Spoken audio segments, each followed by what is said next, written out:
Hello, everyone. This is Chala, CEO and founder of the Repositioning Expert, coming to you live with another Tuesday Tea Time with Chala. I am all dolled up. I'm going to the opera and celebrating my birthday with a couple of girlfriends. I'm super excited. I think we're going to be sitting at the last row, which will allow us to sleep. One friend actually likened it to 3 hours of funeral music. So I'm really looking forward to this. As you can tell, I'm not really sure what to expect. So I mean, I've been to ballet. I've been to lots of Broadway plays, and I've been to all sorts of music recitals. But it's been a minute since I've been to the opera. So wish me well, everyone. And in the meantime, spring is trying to come to Toronto. And so I have my winter tires. I have to take them off. And I've been riding around with my summer tires in the back of my new car. And it smells so bad. And I've been riding around with them for days because the person who removed them, who replaced my summer tires with my winter tires, actually took and didn't replace, like just lost my wheel lock on my Porsche. So, and then Porsche refused to give me like the code over the phone. So they had to physically see the car to see if I actually had the car. And then they had to manually like try to fit whichever bolt was going to go on it. It has been like 3 days of stink, and and they had to order the part. So yeah, I'm still so like I'm going to the opera with stinky tires rolling around in the Porsche. So it's going to be very exciting. So that's just a little update on my life. The birthday celebrations were had. I've gained about 20 pounds, it feels like, since I've eaten everything in sight for my birthday. That's just how I let loose.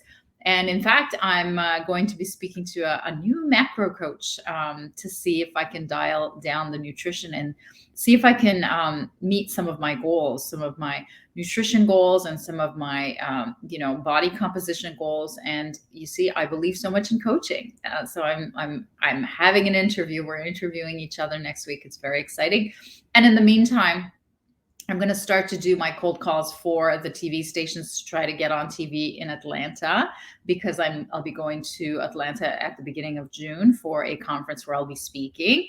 And I'm also trying to meet as many WBEs, women business enterprises, that I reach out through LinkedIn. So ladies, if any of you are watching this, I am looking forward to meeting you. And so many of you are not going this year. I don't know what's happening, but for those of you who are going, I hope to see you there. I'm holding an executive roundtable, and I hope that you'll be there. And for those who aren't going, I've made several appointments with some of you that are not going, but still want to network, because it's too bad that so many people have opted not to go. And a lot of people have said that they're afraid to be amongst thousands of people again. So it's going to be very interesting. It'll be my first time, and from what I can follow from my friends and my colleagues, I can see that, in person has started. I just don't know what level it's at. And it's been so long that, in fact, this is kind of the topic, is that it's been so long that it's causing some fundamental changes in the business world and in the world of selling. So that's what this is about. Let me just take a sip. Okay. Oh, that's always such a good sip when I talk. Okay, so this thing, the salesperson loneliness, I just saw an article in the Harvard Business Review, and it was citing this research that was done in April. So it's very, very timely, and it is a thing. It's a thing, and salesperson loneliness is a thing. And if you think about after COVID, how loneliness is a thing, and how, suicides, mental illness, divorces, B2B selling, everything have changed so much that salespeople are obviously not immune to all the detrimental stuff that comes along with being like zoomed out of your mind, right?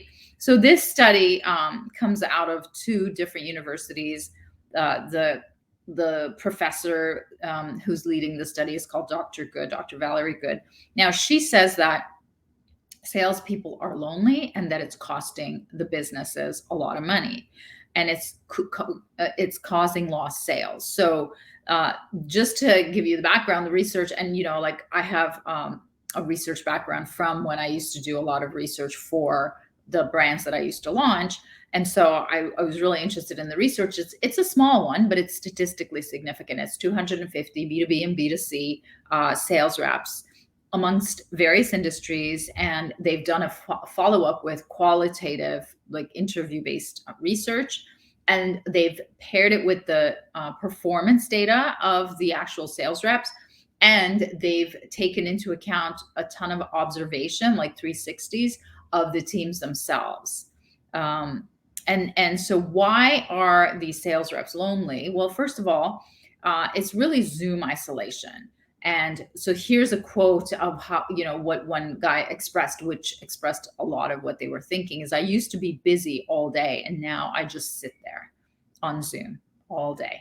So, when they were going back and forth and driving and meeting people and going to appointments and going to events, now they're just sitting. So that's causing an isolation. Number two, why they're lonely is the sameness of the experience. And again, here's a quote from a guy in the study who said, I'm with 20 customers a day and everyone feels the same. They are literally just a box on my screen, rather than me going into their office, into their factory, into their company, and having a different experience of them, seeing what they have on the wall, knowing what kind of a person they are. There's no chit chat. There's really like very little personal information. And then the third reason why they're lonely is because of the lack of their personal socialization. So here's what one quote said is, my customer is my only outlet for a friend sometimes, when they haven't seen or spoken to anybody in their personal life. So, other than their family. So if you think about these three issues and you put them together, it really makes for a very lonely person. And so the three consequences, the results of this being lonely as a salesperson is, one is that their social skills deteriorate. So this is so important because, well, when you don't do a skill for a long time, you become awkward at it. So, and then when you're awkward at communicating and when you're awkward at relating, then the trust goes down, the buyer engagement goes down because they can feel that alienation. And of course, the awkwardness goes up. And I'm thinking of this for when I'm going to be going in to this huge conference, which I'm thinking may not be that huge, but I'm hoping it is. But it used to be so that I would walk into the conference networking, and it would be literally like thousands, like you could not get a seat at any of the dinner tables. You'd have to go all the way to the back where, if it was a wedding, the kids would be sitting at. And, so many people would be saying, no, I'm sorry, I saved it for my friend. No, I'm sorry. And like most of the time I never knew anybody because I was from Canada. With the years, I started to make friends and people started to get to know me. And I became one of the people that they saved a seat for, which was lovely. But I'm so wondering what it's going to be like now. So this is where I do elevator pitch training so that you know exactly what to say, exactly how to pitch yourself, even if you're sitting down at lunch or at dinner with someone. Now, that doesn't take away the social awkwardness. You still have to get in there. You still have to do the networking that you would normally do, the ice breaking, all of that stuff. So that's one of the consequences of what happens when salespeople become lonely and sort of alienated and ostracized. Number two is the loss of focus on the customer's pain. And so if you think about when a salesperson's on the Zoom call and they're one after the other, and all they can see is the same person, it's not the same person, but it's kind of like the same box on the same screen. Research actually showed this, Dr. Good's research, that the deep listening went down for sales reps. Remembering critical customer data went down. And so the sameness, their perception of sameness went up, and their personal lack of distinction. So they could no longer make themselves look differentiated because they could no longer speak to the pain because they were so distracted and feeling awkward and were not focused on the pain. And also, the research discovered that their memory was worse. So because the deep listening is gone, because they're no longer focused on the pain, they can no longer remember what's the most critical thing to mention for that customer so that they can engage them. So it's like all bad news, right? But don't worry, I'm going to give you some relief at the end. So hold on, let me drink. And by the way, I hope you're also drinking. You know what? My Tuesday tea times, right? I know it's like a rushed 15 minutes normally, but hey, you can have a couple of sips. Okay, so what is another consequence? The third consequence of lonely salespeople, according to this research, is overspending on gifts. What they found in the research is that when these sales reps are feeling lonely, they have a tendency to overspend on sending gifts to their clients. And it's very bizarre because they're in this remote situation. I don't even know where they're sending them or how they're overspending, but I guess they can send e-cards or e-gifts or whatever it is. And unfortunately, when they tracked the sales, it did not translate into a higher ROI. So I'm sure they were, trying to get a better relationship. I'm sure it was someone they felt that was more their friend rather than a prospect. I'm sure they were feeling isolated and felt that, engendering better feeling thoughts on behalf of their prospect would make them feel better. So it is just, research tells us this, but I never would have guessed this, is that a lonely rep equals overspending on gifts equals not enough closed sales because it did not translate. So that always, I always knew that because whenever I used to do trainings with value added extra stuff, I used to hire a personal chef to do a cooking demo in the middle of the lunch that I served during the training. And when I would do post surveys, nobody cared. I mean, it was such a nice to have, but they did not come for that. They came because they had a pain. So that kind of taught me just bare bones. And I used to do in-person executive roundtables, and I would blow the bucks on doing the catering. So I'd cater a big, expensive, hot catered breakfast, and not one person would eat it except for me. And I'd be talking, so I couldn't really eat the whole thing. So then I learned, and doing post surveys, everybody would say, it's not about the food. We're not here for that. We've already eaten. Get to the stuff. We need to learn this stuff. So that's why I know that over gifting someone, appreciation is always appreciated, right? But over gifting and over investing in the gifting, it does not result in a return. What they want instead is someone to listen to them, hear them, and position themselves as a unique expert in their pain. So someone who can help solve their pain. Okay, so and bad news for the opera people, but I still have a tickle in my throat from the cold I had 2 weeks ago. And if I start in there, sometimes I go, my God, not good. It reminds me that I should probably stuff my bag with some throat lozenges. Okay, so the last part of this, the salesperson loneliness is a thing, is how do we help them? Well, first, companies can help by helping them socialize. Now, how do you do that? You can lower the competition between the peers. You can have a social hour instead of just business training. You can have more team building. One of my clients, my brilliant clients, Ann Mitchell, she does party kits, right? Chips and salsa party kits just for that bonding. And she has an actual program where she offers year-long programs of employee engagement through these activation parties. So those are some of the things that you can start to look at and invest in. Number 2 is support.